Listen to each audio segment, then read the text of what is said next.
Bonjour. Une fois n'est pas coutume, aujourd'hui j'ai désiré vous partager le témoignage d'une chrétienne trop tôt devenue veuve, avec la solitude qu'il lui a bien fallu affronter. Ce témoignage le voici. En regardant autour de moi, écrit-elle, j'ai été surprise de constater à quel point j'étais seule, même dans une pièce pleine de monde. Je traversais une période sombre de ma vie et je me sentais très déconnecté. C'était comme si j'étais là, mais sans véritablement vivre. C'était comme si je regardais ma vie en spectatrice se dérouler devant moi, mais que je n'y participais pas activement. J'étais en somme dans un gouffre de désespoir profond et sombre où l'espoir avait disparu depuis longtemps. Et je n'avais pas l'impression que quelqu'un pouvait vraiment comprendre ce que je traversais, ce qui ne faisait qu'aggraver la solitude que je ressentais. Je soupirais donc profondément et continuais ma routine. Ce n'était pas mon premier combat, puisque je m'étais en vérité déjà abattu avec la solitude à de nombreuses reprises auparavant. Mais cette fois-ci, c'était plus profond, plus sombre en quelque sorte. Se pourrait-il que plus on se sent seul, plus cette solitude s'enracine et s'enracine profondément dans notre vie? Je commençais quant à moi à croire que c'était le cas. En fait, mon premier souvenir de solitude remonte à l'époque où j'étais une gamine, assise, seule par terre dans ma chambre, tenant ma poupée dans mes bras et écoutant les bruits de la famille dans toute la maison.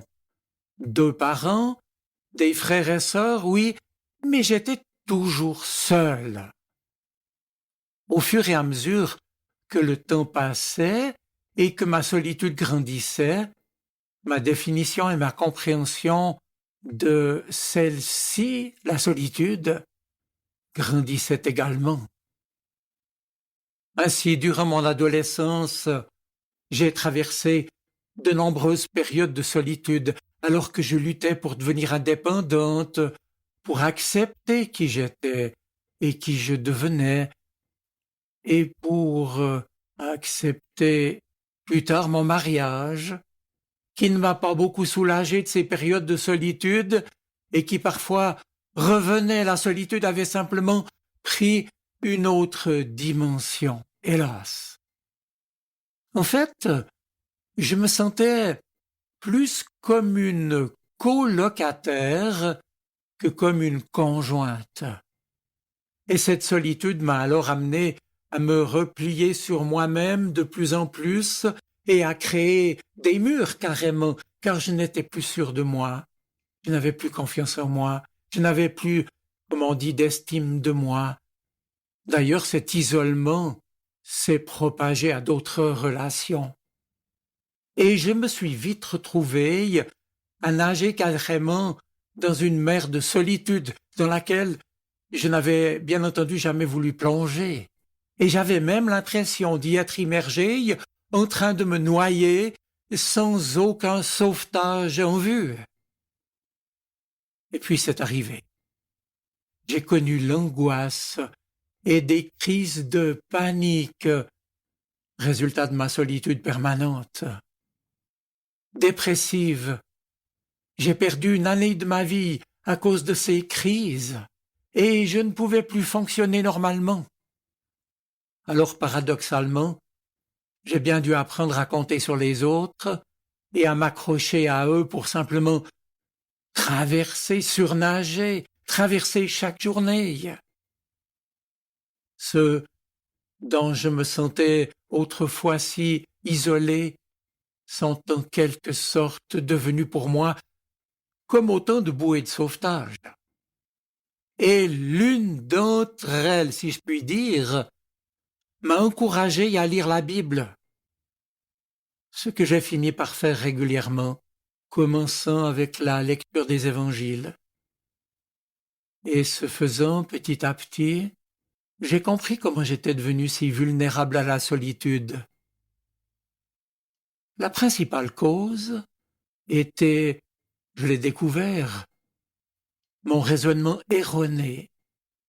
Et avec le recul, je me rends compte à quel point ce que je croyais de moi-même, des autres et du monde et de ma situation m'avait conduit à me sentir en insécurité et isolé, ainsi qu'à la solitude qui en a résulté. Et puis, en continuant à lire la Bible, j'ai découvert aussi à quel point nos pensées et nos paroles sont importantes. J'ai alors choisi de croire que la Bible est vraie et que Dieu est celui qui dit et qui est celui qu'il dit être, et par conséquent, croire aussi que je suis aimé de lui est précieuse à ses yeux.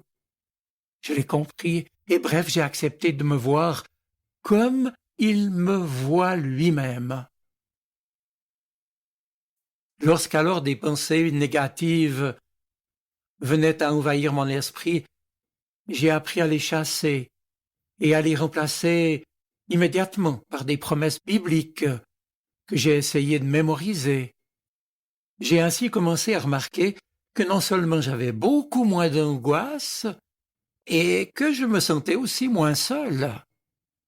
J'ai réalisé que la solitude est une façon que l'ennemi de nos vies, de nos âmes utilise pour nous maintenir isolés et surtout loin de la présence bienveillante de Dieu. Non, nous ne sommes pas faits pour être seuls ou nous sentir abandonnés, mais c'est précisément ce que fait la solitude. Désormais, m'étant ouverte au Seigneur, et puis commençant à fréquenter d'autres chrétiens, je pouvais être moi-même devant Dieu, avec d'autres personnes aussi, et je n'étais donc ni abandonné, ni seul, ni isolé. Et cela m'a fait comprendre qu'il est essentiel d'entretenir des relations avec les autres. Alors je suis progressivement devenu proactif, comme on dit. J'ai pris des initiatives dans ma vie au lieu de rester passive et de me plaindre de ma solitude. Aujourd'hui, je ne me souviens plus depuis combien de temps je ne me suis pas senti seul.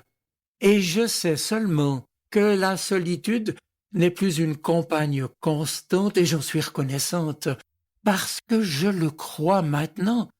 La solitude ne fait pas partie de la vie abondante que Jésus est venu nous donner, comme il le dit dans l'Évangile, chapitre 10 de l'Évangile de Jean. Et j'ai découvert aussi qu'il est important qu'avec l'aide du Seigneur, toujours présent à nos côtés, il est possible d'affronter et la solitude et nos épreuves, et que même nous pouvons aider les autres à surmonter leurs propres sentiments de solitude. Oui, termine cette femme qui donne son témoignage. Oui, je suis reconnaissante de ne plus me sentir seule. Fin de citation. Voilà, mes amis. Je pense qu'il est bien inutile d'ajouter à ce témoignage. Jésus n'a-t-il pas promis qu'il sera avec nous, avec toi, tous les jours, jusqu'à la fin du monde? Je vous souhaite une bonne semaine. Soyez bénis. Amen. Sa parole résonne dans mon cœur. Elle est vivante, elle parle. Elle m'aide à choisir, m'illumine. Elle est vivante, elle est poignante. Elle touche mon cœur.